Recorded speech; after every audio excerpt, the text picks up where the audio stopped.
here this afternoon to share the stories of an incredible group of patriots from across the nation whose future we are defending with the one big, beautiful bill. This is the ultimate codification of our agenda to, very simply, a phrase that's been used pretty well by me over the last 10 years, but maybe even before that, make America great again. Very simple, make America great again. When Joe Biden used to get up and say, we will stop this horrible MAGA. We're going to stop MAGA. We're going to fight it. I said, Joe, loosen up. It's called Make America Great Again. It's okay. Remember that he got up so angry. He was so angry. He said, make America great again. But we'll deliver a record tax cut, a record spending cut, a record investment in border security. We've done so well on the border. You know, last month, we had 0 people that crossed the border. 0.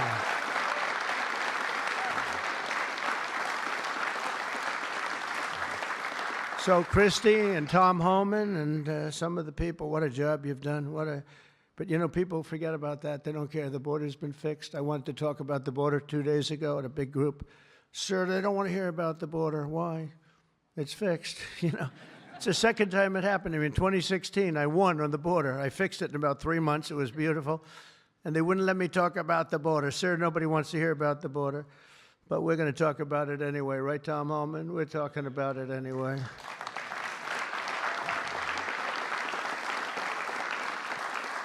So we have a big number of dollars that's coming here because we want to keep it that way and we want to keep it fixed, and a record number of deportations. We're bringing criminals out by the thousands. Nobody can even imagine. They let people in that were murderers, 11,888 murderers, gang members, people from mental institutions and insane asylum. You know what that is? That's insane asylum. That's a mental institution on steroids. During the campaign, I talk about the late, great Hannibal Lecter. Do you know who that is, Hannibal Lecter? Silence of the Lambs. I'd talk about it, and the fake news would go crazy. Why does he keep mentioning? Well, because we won in a landslide. That's why they don't want to have Hannibal in our midst. And the day I signed this bill into law, almost every major promise made in the 2024 campaign already will have become a promise kept. And that's very important. Promises made, promises kept. And according to the Council of Economic Advisors, these reforms will protect or create more than 7 million jobs, add 3.1% to economic growth, reduce taxes for the typical American by nearly 15%, and increase take-home pay for the normal family of 4 by at least $13,000, and that takes place immediately. That's not bad, right? Look, I'm looking at that guy back there, right? That's pretty good. And if we had a person over at the Fed that would lower interest rates a little bit, that would be helpful too. It's hard to believe. This is on top of, you know, we have to fight this guy. He's not doing the job. Each point that he keeps it up is the equivalent of $300 billion. $300 billion. So if he lowered it to, it would save $600 billion. We have to work hard with cuts on that, right? That's a lot of cutting. And this guy could do it so easily. We don't have inflation. Well, we might have inflation. Yeah, and if you do, you raise the rate a little bit. That's okay. But we're going out because Biden gave us a lot of short-term debt. And given the short-term debt, he did us no favor. According to the Council of Economic Advisors, these reforms will protect or create more than 7 million jobs, add 3.1% to economic growth, reduce taxes for the typical American by nearly 15%, and increase take-home pay for a normal family by an incredible $13,000. All of these things are happening. And by the way, there's no inflation. All of the numbers I gave you, all of the money that's coming in, and maybe more importantly than the billions of dollars we're taking in with tariffs, is the fact that we've got hundreds of plants going up all over the United States that never would have been here. I was with Howard and Scott and Texas Instruments the other day, and the head of Texas Instruments, they're going to spend $60 billion in the United States. And he said, sir, please don't do it to me. And I looked at him, I knew exactly what he meant. He said, "You mean tariffs, right?" He said, "That's right. If you ever get rid of those tariffs, you've cost me a fortune."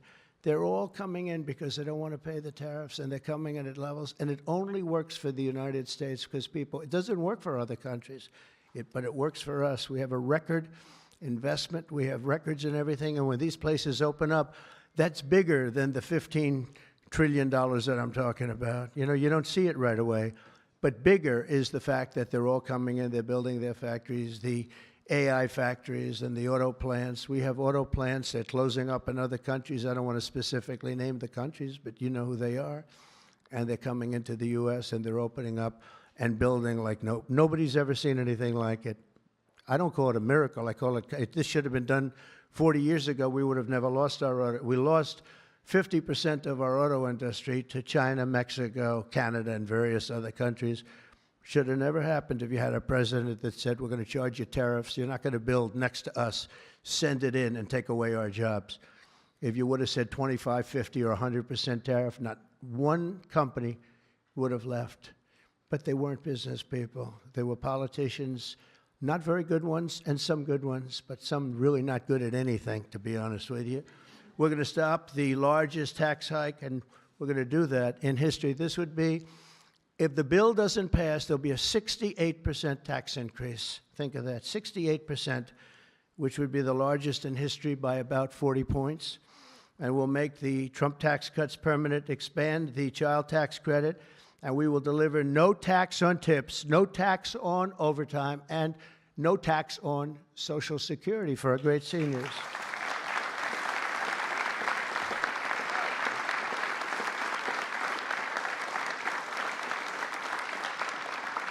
Among the countless citizens who will benefit from these tax cuts is Malachi Krzyzewski, a devoted mom and DoorDash driver from Ripon, Wisconsin, who uses her tip income to support her son. Just think of that, no tax on tips, and it was a very big problem. I was at a dinner in my beautiful building in Las Vegas, and unrelated to this, and I said, "What's going on?" I will never say good-looking waitress because looks don't matter anymore, you know, in our modern society. She happened to be beautiful, but I won't say that. I won't mention that. But nevertheless, a waitress came over, and I said, "How are you doing?" She said, "Not good, sir." "Why?" "The government is killing me on tips." And she looked at me, she said, "Sir, there should be no tax on tips." I said, "Say it again." "There should be no tax on tips." I said, "That's the coolest thing I've ever heard." I walked outside. The press was there, as always, waiting for something bad to happen, hundreds of them. I said, "Ladies and gentlemen, please announce tonight there will be no tax on tips." And a legend was made. We won Nevada by so much. Republicans don't win Nevada. We won Nevada. So I want to thank that young, beautiful waitress. Thank you. Thank you very much.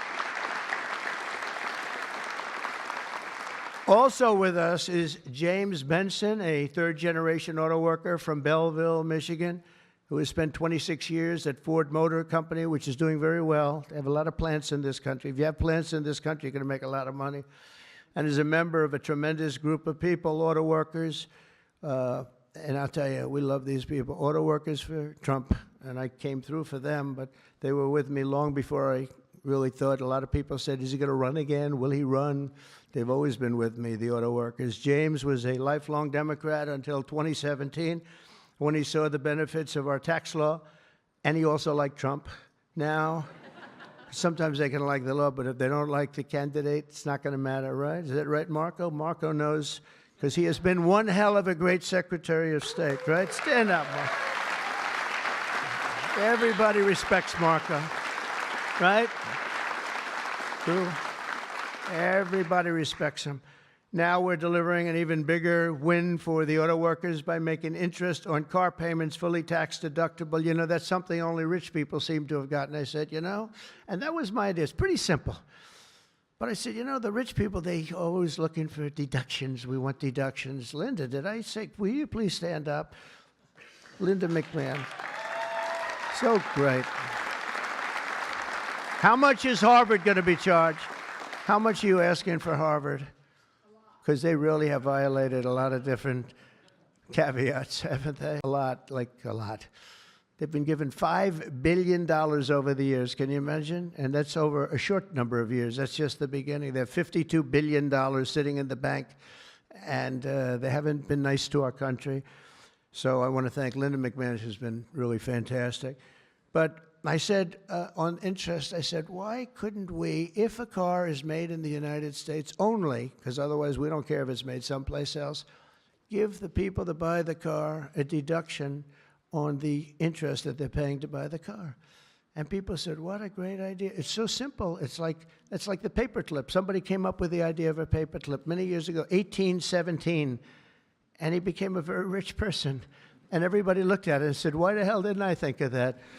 But it's like the paperclip, but only if the car is made in America. Remember that, James. We're going to keep those Michigan auto factories roaring. And as you know, we won Michigan by a lot, Susie, right? We won Michigan by a big margin, and something that typically is not easy, but I think we've won it. I actually think we've won it 3 times in a row. So it's been a great state, but a big factor with the auto workers. They went with us very big, and I love them.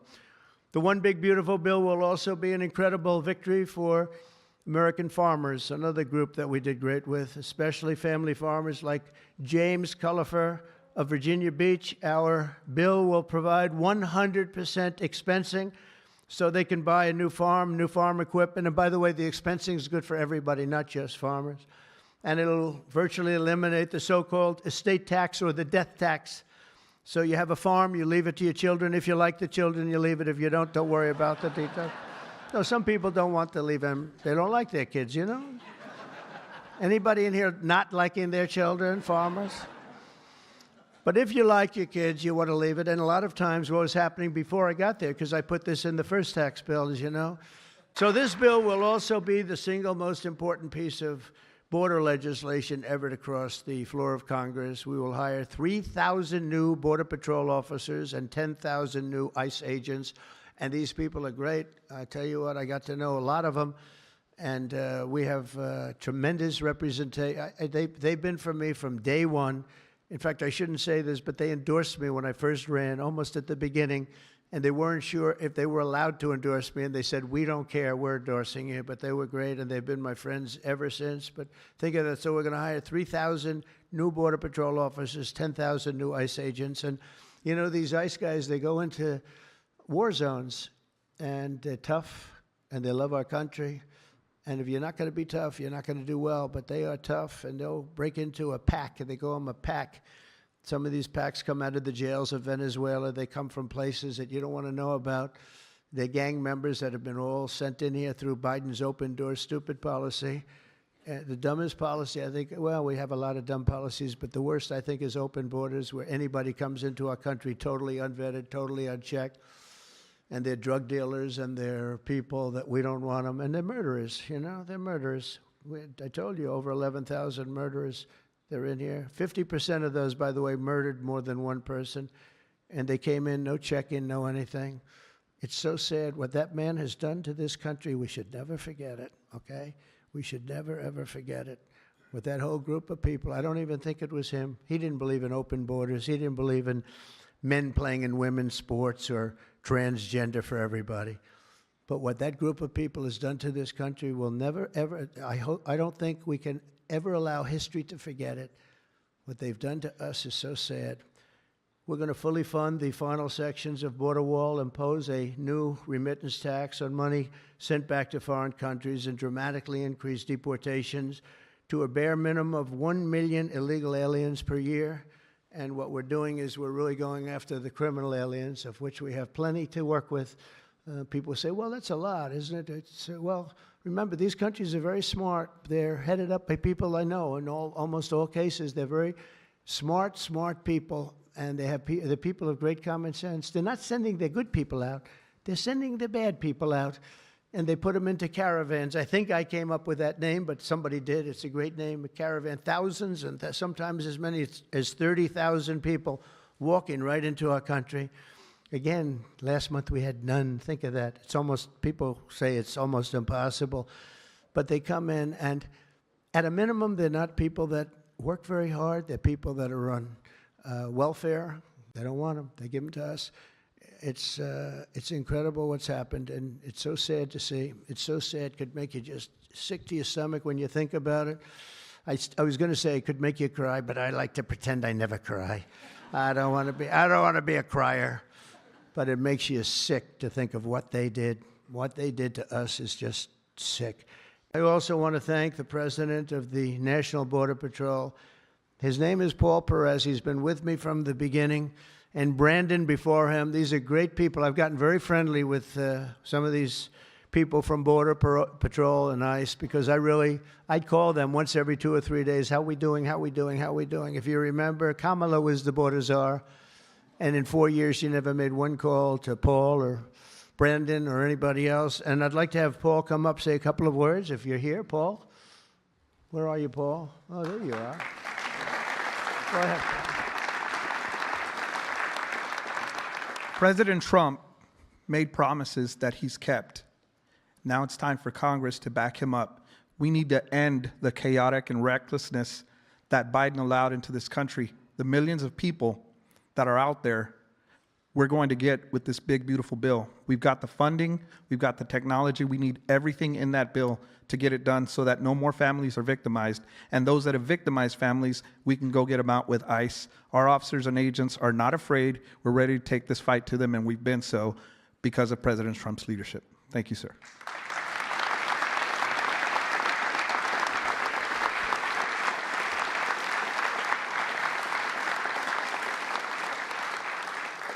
He's been a great friend of the country. He really has, and he's worked with Tom Homan and Christie and all the people that work so hard. They have been incredible. And, I wasn't going to do this, but I see Tom Homan is sitting there, and, I have to call him up. Look at that. I don't call up the Speaker of the House. I don't call up Marco or Peter or anyone. But I want to call this guy because this guy is keeping us very, very safe. Come on up, Tom.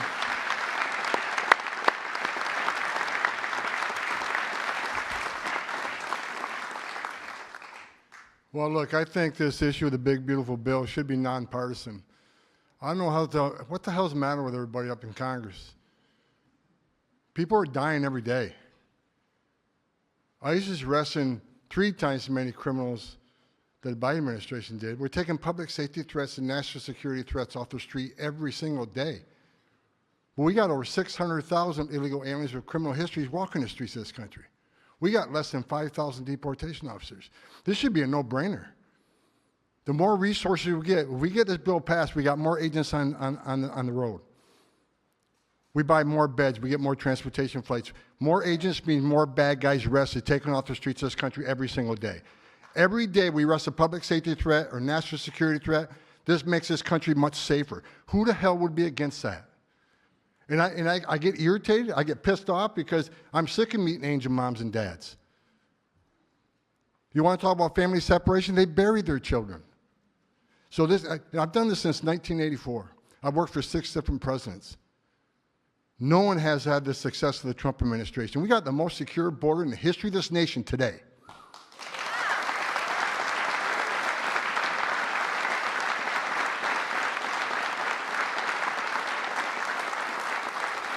But we need more border wall.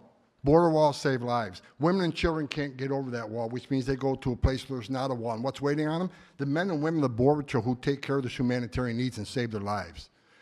We already got fentanyl seizures down half. Fentanyl seizures should be 100%. We should have 0 fentanyl coming to this country. We need money to help secure that border at a higher level. Stop the fentanyl from coming in. Stop the sex trafficking of women and children. Stop the known inspected terrorists coming across that border. Right now, I was looking at the stats today. ICE is arresting a record number of known suspected terrorists in this country, along with the FBI. With more money, we can arrest more of these people, make this country safer. This is a nonpartisan issue. So to the Democrats and the Republicans and the Independents, I don't care who you're from, pass the bill so we can make this country safe, so we can stop the violence against ICE officers. Let's make this country safe again, and without that bill, it's going to be a hard road. We got a lot of people to look for, a lot of people to arrest, a lot of national security threats we know are in this country. We need to find them. We need more money to do that. We need more agents to do that. For God's sake, let's pass this bill and get this done. All of the things that I've been talking about now for 2 years on the campaign trail, and we won, remember, we won every single swing state. We won by millions of votes. We won everything. We won every, it was a landslide. We won something that nobody talks about, districts. You have thousands of districts. We won 2,750 to 505. Think of that. That's why when you see a map, the whole map is red. That stands for Republican, by the way, because it stands for a lot of other things too, but it stands for Republican with a little piece of blue on each side. But that's why, think of that, 2,750 districts to 505 districts. That's what, this was a slaughter, but it gave us a mandate to do some great things. And I want to thank John Thune, and I want to thank the speaker, and I want to thank Marco and everybody here, they have been so incredible. Pam, you've been unbelievable as the Attorney General. We appreciate it. Not easy, not easy. And we're coming back faster than anybody ever thought possible. I told you what they said to me on just trips by very smart people. But we're going to make this, we're going to do this very quickly. It's happening a lot faster than even I thought possible. And we're going to be celebrating very quickly, and we're going to be celebrating for a long time because we're turning our country around. We're getting our country back. And we're ruling with common sense, you know, whether you're conservative or liberal or, as they like to say, progressive. They don't like the word liberal anymore. Progressive, I think it's a beautiful word, too. That's why I call them liberal. It's too nice a word. I don't know how you can be progressive when you're turning the country backwards. But no matter what you are, it's all about common sense. And I think that's the way I've ruled. I do what's right. I want to have borders. I don't want to have transgender for anybody that happens to leave the house at a young age, the things they do. I don't want to have men playing in women's sports. That's got to be, you know, they say it's an 80-20. I think it's a 97-3 issue. It's so ridiculous. It's so ridiculous.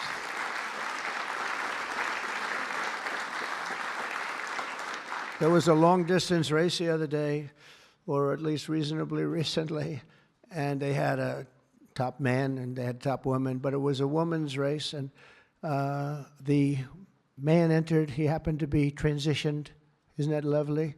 And he entered the race, and he beat the champion woman by 5 hours and 14 seconds. 5 hours, that's a lot. Think of it, you're waiting 5 hours for your beautiful daughter to come in. Come on, baby, let's go. You can do it. He won by 5 hours and 14 seconds. It is crazy, and it's so demeaning, and they don't want to change. I see it the other day. Guys like Schumer, our great Palestinian senator, this guy, no, he's changed. He used to like Jewish people. Now he's totally against Jewish people. It's the most incredible transformation I think I've ever seen. But who would allow this to happen? In other sports, the same thing. Try the weightlifting numbers someday. You want to see some big differences. In a million years, the women will never catch these numbers. It's not going to happen. And it's very demeaning to women, and I don't like it when it's demeaning to women.